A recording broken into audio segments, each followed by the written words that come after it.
Entre février 2001 et mars 2002, Gary McKinnon, un informaticien habitant au nord de Londres, était à la recherche de preuves de la dissimulation de l'énergie libre, de l'activité OVNI, et autres technologies, potentiellement utiles pour le public.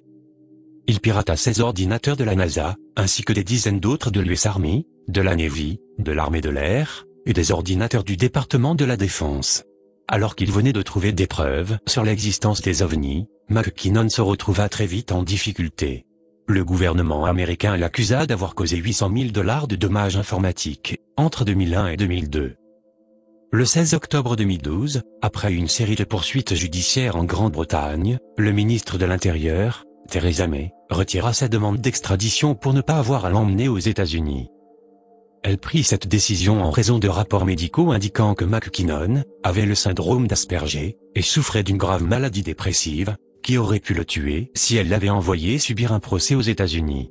Le 14 décembre 2012, le directeur des poursuites publiques, Keir Starmer, a annoncé que Gary McKinnon ne serait pas poursuivi au Royaume-Uni, en raison des difficultés liées à porter une affaire contre lui, lorsque l'épreuve était aux États-Unis.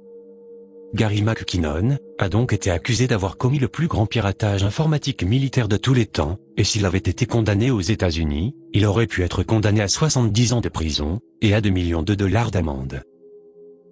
Mais qu'est-ce que Gary McKinnon a trouvé? McKinnon avait entendu dire que des informations sur l'existence de visites extraterrestres étaient cachées au public, et que les images de l'espace avaient été modifiées au centre spatial de la NASA, et que des ovnis auraient été enlevés sur les images.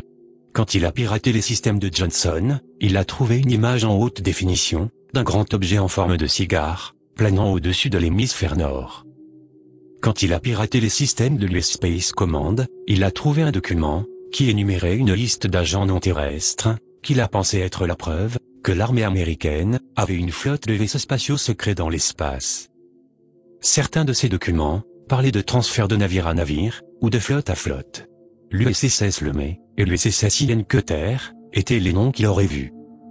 Le terme USS semble vouloir signifier United States Spaceship, soit en français, vaisseaux spatiaux des États-Unis. Lors d'une interview, McKinnon a déclaré: « J'ai trouvé une liste de noms d'officiers, sous la rubrique agents non terrestres. Cela ne signifie pas que ce sont des petits hommes verts. Ce que je pense, c'est que cela signifie qu'ils ne sont pas basés sur Terre. J'ai trouvé une liste de transferts de flotte à flotte, et une liste de noms de navires. Je les ai regardés. Ils n'étaient pas des navires connus de l'US Navy. Ce que je vis me fit croire qu'ils avaient une flotte de vaisseaux, hors de la planète. » Le gouvernement américain, indifférent aux informations que Gary McKinnon prétend avoir vues, continue de prétendre qu'il a eu accès aux ordinateurs militaires, ce qui rend les États-Unis vulnérables aux attaques. Juste après le 11 septembre, Gary McKinnon nie ces allégations, et affirme qu'il n'avait jamais agi avec une intention malveillante. En 2009, il a dit à la BBC, « Je ne suis pas aveugle à la criminalité, mais je suis sur une croisade morale. Je suis convaincu qu'il y avait des preuves suffisantes pour montrer que certaines parties secrètes des agences de renseignement du gouvernement américain a eu accès, et a caché l'existence de technologies extraterrestres qui pourraient, actuellement, nous sauver, puisque c'est une énergie libre, propre, sans pollution, c'est une énergie gratuite. Je pensais que si quelqu'un détenait cette technologie, et ne la divulguait pas, c'était contraire à la Constitution, en vertu de la loi américaine. Je ne pensais pas que je risquais d'être condamné à des peines de prison à cette époque. » Est-ce que Gary McKinnon était un bouc émissaire?